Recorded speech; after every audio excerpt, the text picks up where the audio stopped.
Bismillahirrahmanirrahim. Assalamualaikum warahmatullahi wabarakatuh.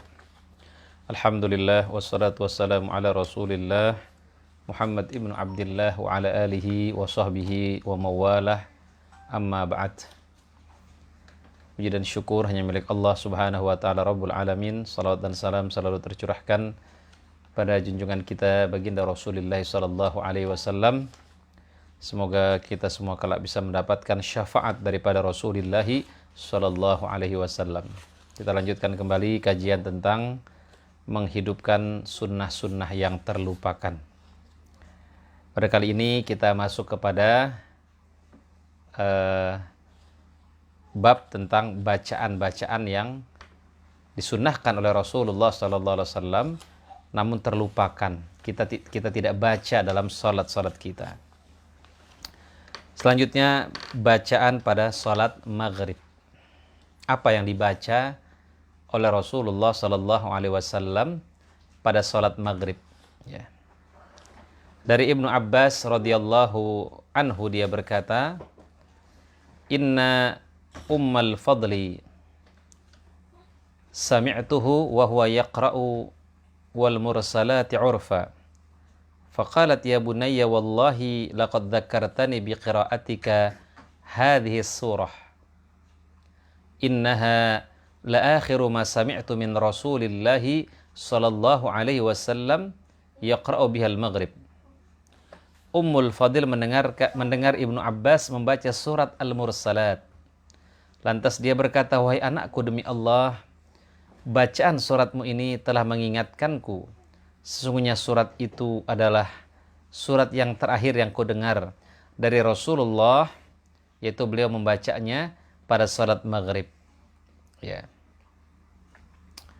Kemudian Ibnu Hajar rahimahullah menyebutkan dalam Fathul Bari, hadis Ummu Fadil ini mengisyaratkan bahwa saat sehat Nabi membaca surat yang lebih panjang daripada surat Al-Mursalat. Karena sedang sakit keras, Rasulullah membaca surat yang pendek, yakni surat Al-Mursalat, untuk meringankan beliau. Hadis yang lain mengatakan dari Jubair bin Mut'im radhiyallahu anhu, dia berkata, "Sami'tu Rasulullah sallallahu alaihi wasallam qara'a fil maghrib bit-tur." Aku mendengar Rasulullah membaca surat At-Tur ketika salat maghrib. Ibnu Hajar menyebutkan dalam Fathul Bari, aku tidak menemukan satu hadis marfu', ya, hadis yang sampai kepada Rasulullah sallallahu alaihi wasallam yang menyebutkan secara tegas surat tertentu yang harus dibaca pada salat maghrib daripada surat-surat pendek yang termasuk mufassal. Ya.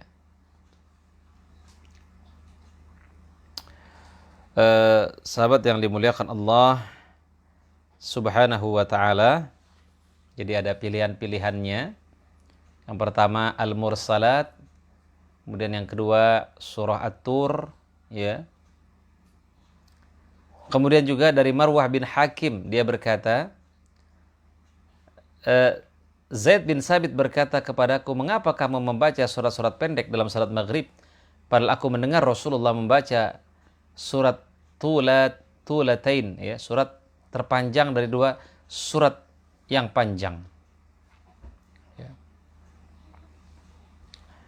Nah, kemudian Ibnu Hajar melanjutkan, cara mengkompromikan hadis tersebut adalah Nabi terkadang memanjangkan bacaan dalam salat maghrib dikarenakan hendak menerangkan bahwa bacaan yang panjang seperti itu dibolehkan, atau karena beliau mengetahui bacaan itu tidak menyusahkan makmum. Nah, jadi kita lihat kondisi makmum, ya, dan kondisi waktu juga, karena maghrib ini kan waktunya pendek. Kalau memang waktunya masih panjang, boleh dibaca agak panjang.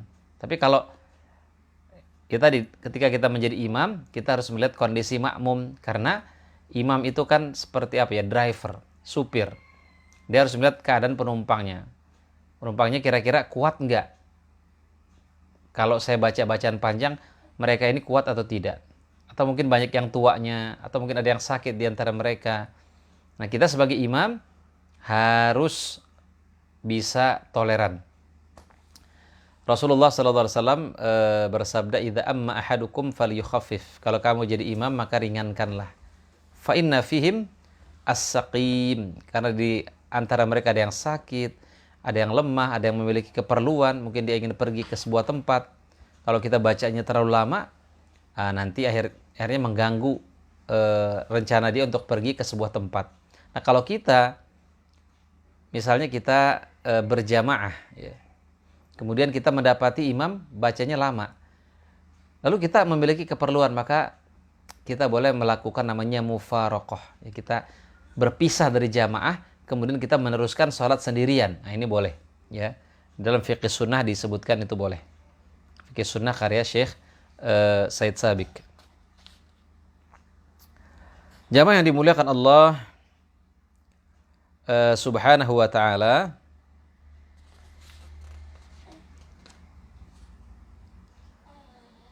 kemudian juga hadis dari Aisyah radhiyallahu anha, dia berkata, anna Rasulullah sallallahu alaihi wasallam qara'a fi salatil maghrib bi suratil a'raf farraqaha fi raq'ataini. Sungguhnya Rasulullah membaca surat Al-A'raf pada salat maghrib. Beliau membagi surat itu dalam 2 rakaat. Ya. Kemudian bagaimana bacaan Rasulullah sallallahu alaihi wasallam pada salat Isya? Ya. Dari Abu Rafi' dia berkata, "Shallaitu ma'a Abi Hurairah al-atmah al-Isya faqaraha idza as-sama'u insyaqqat fasajada faqultu ma hadhihi qala sajadtu biha khalfa Abil Qasim fala azalu asjudu biha hatta alqah." Aku mengerjakan salat atamah, yaitu salat Isya, bersama Abu Hurairah. Kemudian dia membaca surat Al-Insyiqaq. Dia pun sujud, lantas aku bertanya kepadanya, sujud apa ini? Dia menjawab, aku bersujud setelah bacaan surat tersebut ketika menjadi makmum di belakang Rasulullah. Maka aku akan selalu mengamalkannya sampai meninggal dunia. Ya, Rasulullah ketika Isya bacanya surat Al-Insyiqaq. Dan juga Rasulullah membaca surat At-Tin ketika salat Isya dalam safar beliau.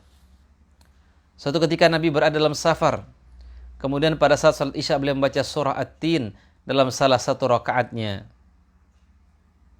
Kemudian juga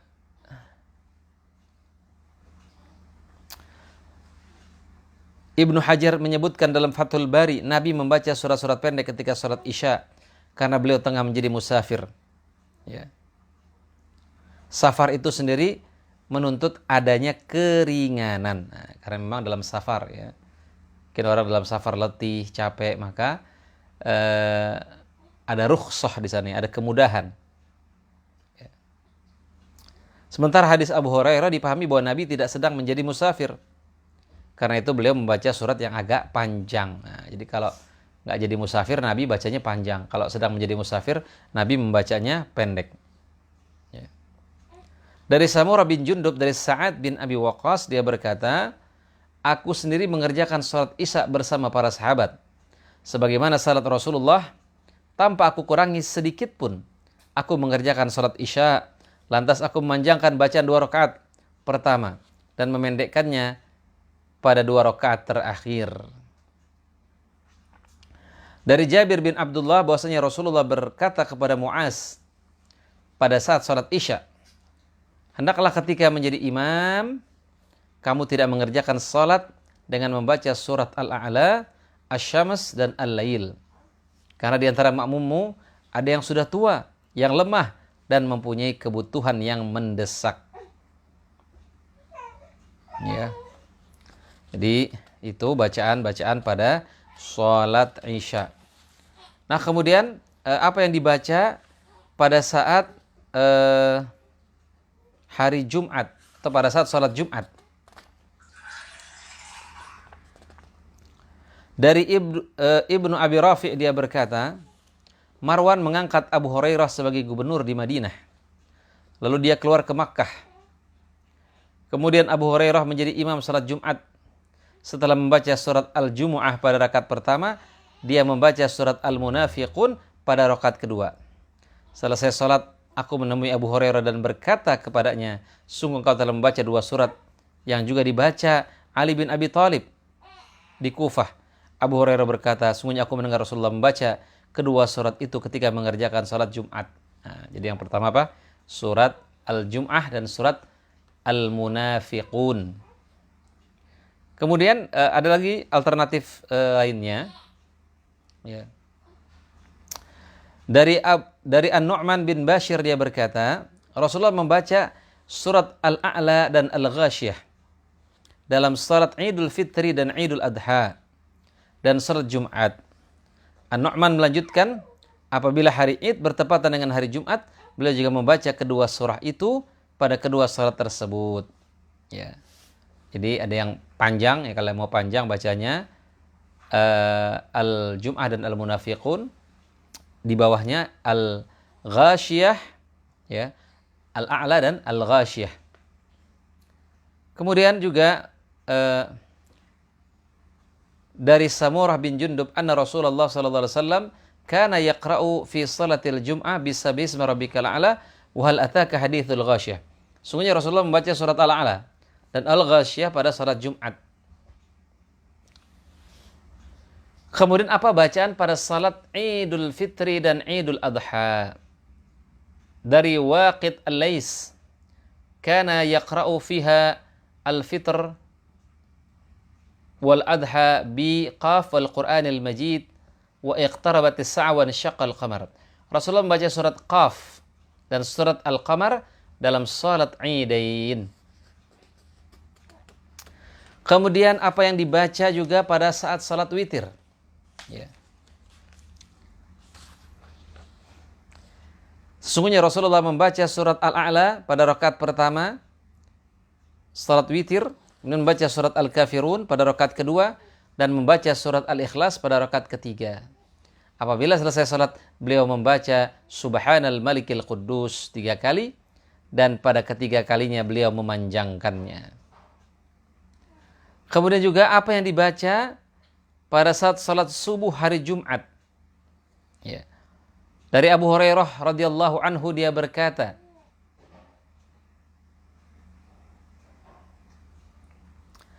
kana Nabi sallallahu alaihi wasallam yaqra'u fil Jum'ah fi salatil fajr.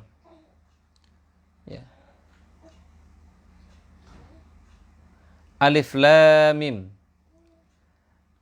Alif Lam Mim Tanzil wa Sajada wa hal ata 'alal insan. Nabi membaca surat As-Sajdah dan Al-Insan dalam salat subuh pada hari Jumat. Hadis serupa diriwayatkan oleh Muslim dan Ibnu Khuzaimah dari Ibnu Abbas. Imam Ibnu Abbas berkata, inilah sunnah yang sahih dari Nabi. Maka hendaklah seorang imam membaca kedua surat itu dalam salat subuh pada hari Jumat, walaupun sebagian jamaah membencinya karena kemalasan mereka. Ya, sekali lagi dalam menjadi imam juga kita harus melihat kondisi daripada makmum, jangan sampai menjadi fitnah. Ya. Kita membaca terlalu panjang, akhirnya para jamaah melarikan diri sehingga masjid menjadi sepi. Ya. Karena ini hanya sunnah. Ya. Tetapi kalau bisa kita amalkan, ya tentunya sangat baik sekali. Ya. Kemudian bacaan salat sunnah fajar atau salat sunnah sebelum subuh. Anna Rasulullah sallallahu alaihi wasallam qara'a fi raq'atil fajr qul ya ayyuhal kafirun wa qul huwallahu ahad. Ya.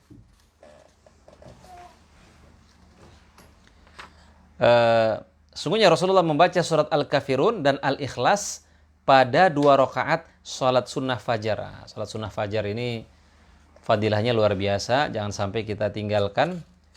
Ya. Raq'atul fajri khairum minad dunya wa ma fiha. 2 rakaat fajar itu lebih baik daripada dunia dan seisinya.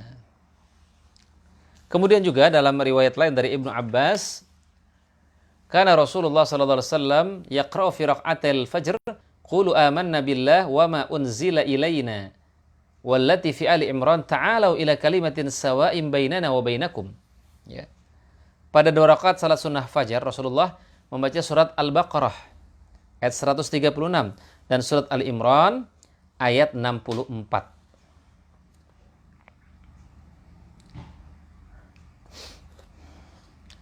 Kemudian yang disunnahkan juga berbaring miring ke kanan setelah sholat sunnah, ya, sebelum sholat subuh. Ya.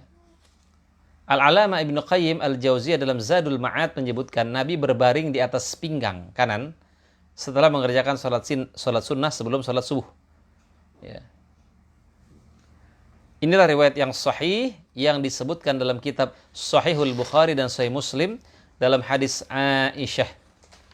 Dari Aisyah dia berkata, "Kana Nabi sallallahu alaihi wasallam idza shalla rak'atal fajr ittaja'a ala syiqqihi al-ayman." Apabila Rasulullah selesai mengerjakan salat sunnah, beliau berbaring pada pinggang kanannya. Dari Aisyah juga dia berkata, apabila selesai mengerjakan salat sunnah fajar, Nabi mengajakku berbicara. Jika aku sudah bangun, namun jika aku belum bangun, maka beliau berbaring sampai diberitahu untuk mengerjakan salat subuh. Kemudian juga sunnah-sunnah yang tertinggalkan juga yaitu mengeraskan sebagian bacaan pada salat zuhur dan asar. Ya, dikerasin dikit. Ya. Dari Abu Qatadah dia berkata, Rasulullah mengerjakan salat zuhur dan asar bersama kami. Pada 2 rakaat pertama beliau membaca Al-Fatihah. Pada 2 surat kadang-kadang bacaan ayatnya diperdengarkan kepada kami. Ya seperti samar-samar gitu ya. Pada rakaat pertama beliau memanjangkan bacaan, pada 2 rakaat terakhir beliau hanya membaca Al-Fatihah. Ya. An-Nawawi mengatakan, ya, hadis ini bermakna bahwa Nabi ingin menerangkan bolehnya mengeraskan bacaan dalam salat sirriyah. Karena sejatinya mensirkan tidak memperdengarkan bacaan ini bukan termasuk syarat sah salat, namun hanya disunnahkan.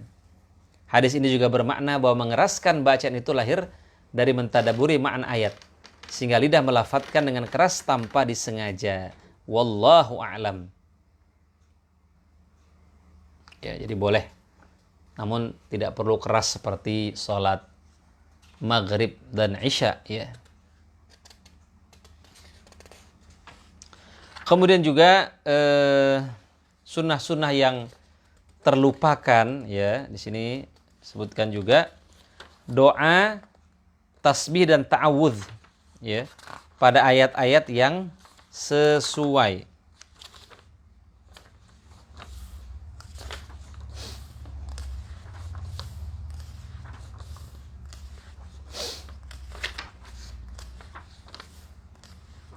Ya, jadi ternyata memang masih masih banyak sekali pembahasan-pembahasan tentang bacaan-bacaan yang terlupakan ketika sholat, ya. Ya mungkin sampai di sini dulu ya pembahasannya. Insyaallah kita lanjutkan pada pertemuan berikutnya. Itu saja mungkin yang bisa saya sampaikan. Kita tutup dengan doa kafaratul majelis. Subhanaka Allahumma bihamdika asyhadu an la ilaha illa anta astaghfiruka wa atubu ilaik. Assalamualaikum warahmatullahi wabarakatuh.